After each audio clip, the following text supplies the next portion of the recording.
YouTube channel मस्ती की पाठशाला। तो चलिए, संज्ञा बताए थे और संज्ञा का पार्ट 2 है। इसमें हम व्यक्तिवाचक संज्ञा का जिक्र करेंगे। व्यक्तिवाचक संज्ञा किसे कहते हैं? व्यक्तिवाचक संज्ञा किसी भी विशेष व्यक्ति, वस्तु, स्थान के नाम का बोध कराने वाली संज्ञा व्यक्तिवाचक संज्ञा कहलाती है। ध्यान दीजिएगा, किसी भी विशेष व्यक्ति यानी विशेष वस्तु भी होगा और विशेष स्थान भी होगा के नाम का बोध कराने वाली संज्ञा व्यक्तिवाचक संज्ञा कहलाती है। जैसे रमेश, यमुना, आगरा आदि। जैसे महेश पढ़ाई कर रहा है, यहाँ पे व्यक्तिवाचक संज्ञा है महेश। महाभारत महान ग्रंथ है, तो यहाँ पे महाभारत हमारा महान ग्रंथ है, तो ये विशेष वस्तु का बोध करा रहा है।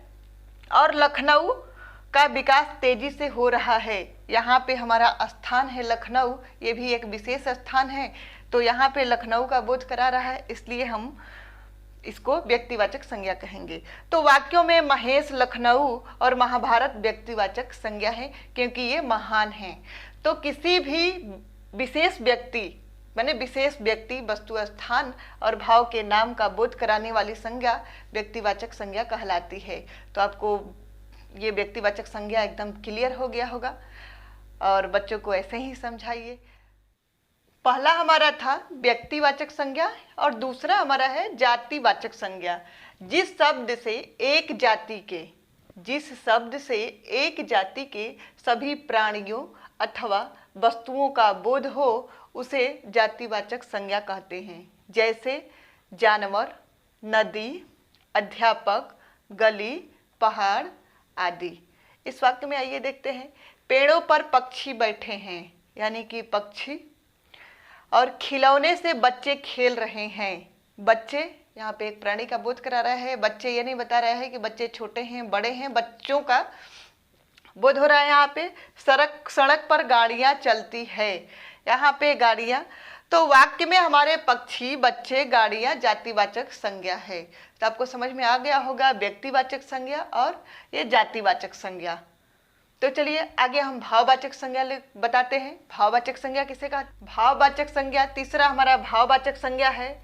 जो शब्द किसी भाव, किसी भी गुण तथा किसी भी दशा को आदि का बोध कराते हैं उसे भाववाचक संज्ञा कहते हैं। जैसे अहंकार, दयालु, गरिमा आदि, ये हमारा भाव है।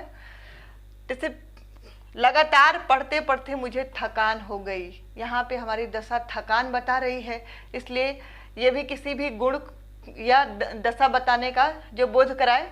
तो यहाँ पे हमारा थकान। साहस से हर काम संभव है। संभव यहाँ पे उसकी गायकी में बहुत मिठास है, यहाँ पे हमारा मिठास, यानी कि वाक्य में थकान, संभव और मिठास हमारा भाववाचक संज्ञा है। तो आगे हम आपको द्रव्यवाचक संज्ञा बताएंगे। द्रव्यवाचक संज्ञा चौथा हमारा द्रव्यवाचक संज्ञा है। देखते हैं द्रव्यवाचक संज्ञा किसे कहते हैं। द्रव्यवाचक संज्ञा जो शब्द किसी ठोस, तरल, धातु, अधातु या द्रव्य का बोध कराते हैं उन्हें द्रव्यवाचक संज्ञा कहते हैं। जैसे तेल, चीनी, चावल, सोना आदि। वाक्य देखते हैं। 1 किलो चीनी देना। यहाँ पे चीनी हमारा, चीनी मेरे पास चांदी की पायल है, चांदी हमारा धातु में आया। खाने में मुझे घी अच्छा लगता है।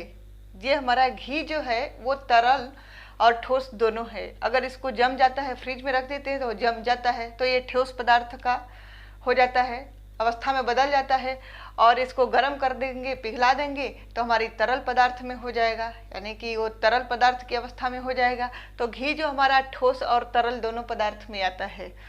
तो वाक्य में हमारा चीनी, चांदी और घी द्रव्यवाचक संज्ञा है। यहाँ पे चावल भी हमारा द्रव्यवाचक संज्ञा में आता है। तो अब आपको समझ में आ गया होगा द्रव्यवाचक संज्ञा। और आगे हम बढ़ते हैं समुदायवाचक संज्ञा, समूहवाचक संज्ञा भी इसको कहते हैं कि समुदायवाचक संज्ञा किसे कहते हैं। पांचवा हमारा है समुदायवाचक संज्ञा। जिन संज्ञा शब्दों से किसी भी व्यक्ति या वस्तु के समूह का बोध होता है उन शब्दों को समुदायवाचक संज्ञा कहते हैं। किसी भी व्यक्ति हो या वस्तु हो, उसका समूह अगर है तो उसको हम समुदायवाचक संज्ञा कहते हैं। जैसे भीड़, मेला, सभा, कक्षा में बच्चों की भीड़ होती है, परिवार, पुस्तकालय में पुस्तकों की झुंड, गिरोह, सेना दल, गुच्छा आदि। जैसे चौराहे पर बहुत भीड़ जमा है, यहाँ पे भीड़। मेरे परिवार में कई लोग हैं, तो परिवार में। मैंने जंगल में हाथियों का झुंड देखा। तो वाक्यों में भीड़, परिवार और झुंड समुदायवाचक संज्ञा है। तो आपको समझ में आ गया होगा व्यक्तिवाचक संज्ञा, जातिवाचक संज्ञा, भाववाचक संज्ञा, द्रव्यवाचक संज्ञा और ये हमारा समुदायवाचक संज्ञा। तो सारा चीज हमको आपको एकदम विस्तार से समझा दिए हैं। उम्मीद है वीडियो आपको पसंद आएगी। अगर वीडियो पसंद आए तो चैनल को सब्सक्राइब कर लीजिएगा, लाइक करिएगा और हाँ,